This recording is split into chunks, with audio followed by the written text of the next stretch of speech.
Hi friends, welcome to our YouTube channel. ఈ వీడియోలో మనం భద్రాచలంకి ఎలా వెళ్ళాలి, ఏమేం దేవాలయాలు దర్శించుకోవాలి మరియు రిటర్న్ జర్నీ ఎలా ప్లాన్ చేసుకోవాలో చూద్దాం. ఇప్పుడు మేము సికింద్రాబాద్ నుంచి మా జర్నీ స్టార్ట్ చేసాం. సికింద్రాబాద్ నుంచి మనకి డైలీ 2 ట్రైన్స్ అవైలబుల్గా ఉంటాయి. ఈచ్ టికెట్ కాస్ట్ వచ్చి 235 రూపీస్ ఉంటుంది. అండ్ ఒక 10-15 డేస్ ముందే చేసుకుంటే మంచిది.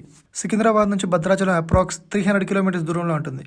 నైట్ 11:30 ట్రైన్ ఎక్కితే 4:30 కల్లా మనం అక్కడ ఉంటాం. సో మార్నింగ్ మనం 4:30 కల్లా భద్రాచలం రోడ్ రైల్వే స్టేషన్లో ఉంటాం. అక్కడ నుంచి మనకి ఆటోస్, బస్సెస్ అవైలబుల్గా ఉంటాయి. బస్ అయితే టికెట్ 60 రూపీస్ ఛార్జ్ చేస్తారు.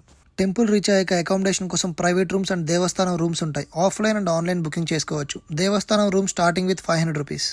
తర్వాత గోదావరి ఘాట్ని విజిట్ చేయండి. ఎవరైనా తలనీలాలు ఇచ్చే వాళ్ళు ఉంటే గోదావరి ఘాట్ దగ్గర మనకి కళ్యాణ కట్ట ఉంటుంది. ఒకవేళ మనకి గోదావరి ఘాట్ దగ్గర జనం ఎక్కువగా ఉంటే అక్కడ మన కోసం బోట్స్ కూడా అవైలబుల్గా ఉంటాయి.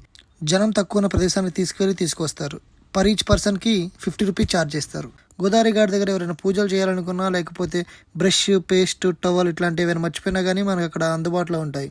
అలాగే గోదావరి ఘాట్ దగ్గర మనకి సుబ్రహ్మణ్యేశ్వర స్వామి దేవాలయం మరియు అభయ ఆంజనేయ స్వామి దేవాలయాలు ఉంటాయి. దర్శనం చేసుకోండి. అయిపోయిన తర్వాత మనకి గోదావరి ఘాట్ మెట్లకు నేరుగా ఉన్న దారిలోనే శ్రీరాములు వారి ఆలయం ఉంటుంది. సొంత వాహనాల్లో వచ్చే భక్తుల కోసం దేవస్థానం వారు మంచి పార్కింగ్ సదుపాయాన్ని కూడా ఏర్పాటు చేశారు. ఇప్పుడు కనిపించేది మనకి రామాలయం యొక్క వెనుక భాగం. దీనికి నేరుగా శివుని ఆలయం ఉంటుంది. వెళ్ళి దర్శనం చేసుకోండి.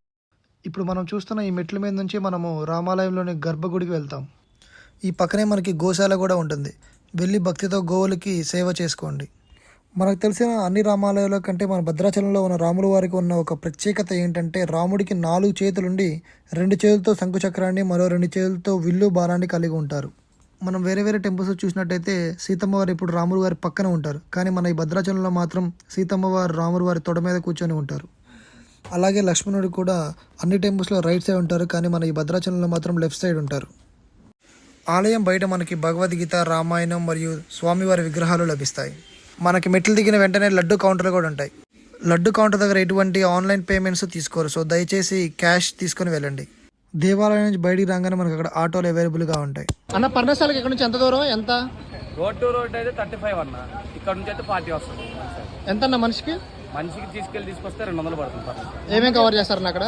సీతమ్మవారి ఆచర్యలోను ఇంకోటి పంచవరం. ఎంతసేపు? 1 అవర్ అక్కడ టైం ఇస్తాం. Half an hour open, half an hour open. ఇప్పుడు మనం దుమ్ముగూడెంలో ఉన్న అమ్మవారి దేవాలయానికి వచ్చాం. ఈ ఊరికి దుమ్ముగూడెం అని ఎందుకు వచ్చిందంటే, ఈ ప్రాంతంలోనే రాముల వారు 14,000 మంది రాక్షసుల్ని సంహరించారని, ఆ యుద్ధానికి ముందు రాముల వారు ఈ అమ్మవారిని దర్శించుకొని యుద్ధానికి వెళ్ళారంట. ఆ సమయంలో చాలా పెద్ద దుమ్ము వచ్చిందని అప్పటి నుంచి ఈ ఊరిని దుమ్ముగూడెం అని పిలుస్తున్నారని గ్రామస్తులు చెప్తున్నారు.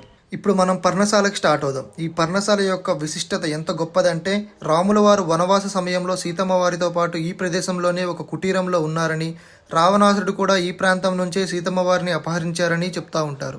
వనవాస సమయంలో సీతారాములు స్నానం చేయడానికి ఈ ప్రాంతానికే వెళ్ళేవారంట. ఆ కొండపైన ఉన్న అచ్చులని ఇప్పటికీ సీతారాముల వారి బట్టలు ఆరేసిన అచ్చులుగా భక్తులు వాటిని భావించి దర్శించుకుంటారు. ఇప్పుడు మనం భద్రాచలంలోని మినీ అరుణాచలంకి అయితే వచ్చేసాం. ఈ ఆలయం దగ్గర భక్తుల కోసం 365 రోజుల నిత్య అన్నదానం కూడా ఉంటుంది. చిన్న అరుణాచలం పేరు. ఇక్కడ అన్నపూర్ణేశ్వరి దేవి పేరు మీదుగా నిత్యాన్నదానం పెడతారు. ఉదయం 11:30 కాంచి సాయంత్రం 4 గంటల వరకు భోజనాలు ఏర్పాటు చేస్తారు.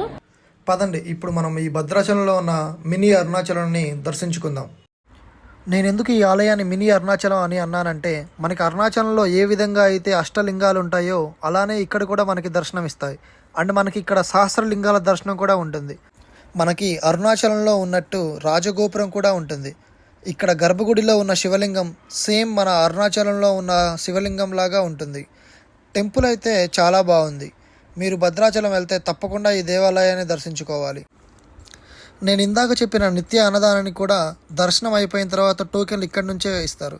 ఇక్కడ దర్శనం అయిపోయిన తర్వాత టోకెన్ తీసుకొని ఆ టోకెన్ని అక్కడ అన్నదానం దగ్గర తీసుకువెళ్తేనే అక్కడ అన్నదానం పెడతారు. అలాగే ఇక్కడ అష్టలింగాలు మాత్రమే కాదు, మనకి అరుణాచలంలో చూసినట్టు మోక్ష మార్గం కూడా ఇక్కడ మనకి దర్శనం ఇస్తుంది. ఈ మోక్ష మార్గంలో ఎంత లావుగా ఉన్నవారైనా కానీ స్ట్రక్ అవ్వరని, ఒక్కసారి ఈ మోక్ష మార్గం నుండి బయటకు వస్తే మోక్షం లభిస్తుందని నమ్ముతారు. అలాగే ఇక్కడ మనకి 12 జ్యోతిర్లింగాలు కూడా ఉంటాయి. మరియు ఈ అన్ని జ్యోతిర్లింగాలకి మనం స్వయంగా మన చేతులతో అభిషేకం కూడా చేయవచ్చు. మీలో ఎంతమంది ఇప్పటివరకు ఈ మినీ అరుణాచలాన్ని దర్శించుకున్నారో కమెంట్ చేయండి. ఇంకా చూడని వాళ్ళు వెంటనే వెళ్ళి ఈ అద్భుతమైన దేవాలయాన్ని దర్శించుకోండి. రిటర్న్ జర్నీ కోసం డైలీ భద్రాచలం రోడ్ స్టేషన్ నుంచి సికింద్రాబాద్కి 2 ట్రైన్స్ అవైలబుల్గా ఉంటాయి. టికెట్ కాస్ట్ వచ్చి 235 రూపీస్ ఉంటుంది. Thanks for watching. జై శ్రీరామ్.